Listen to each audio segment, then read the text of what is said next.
Welcome to Employment Law This Week. I'm George Whipple. EEO-1 reporting requirements could soon be lifted.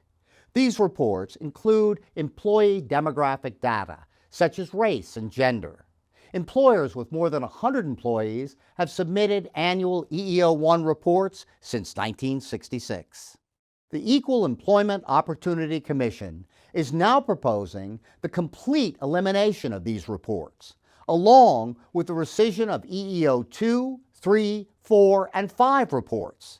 This action follows the Trump administration's directive to eliminate DEI initiatives.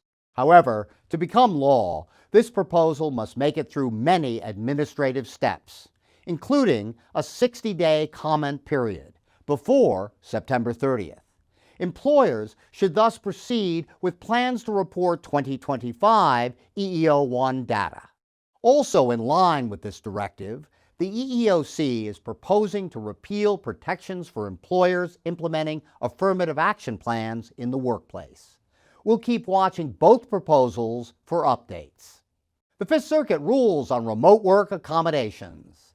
After an employer denied a worker's request for full-time remote work, reasoning that one of his essential job functions was in-person work, the employee sued the company for disability discrimination, failure to accommodate, and retaliation.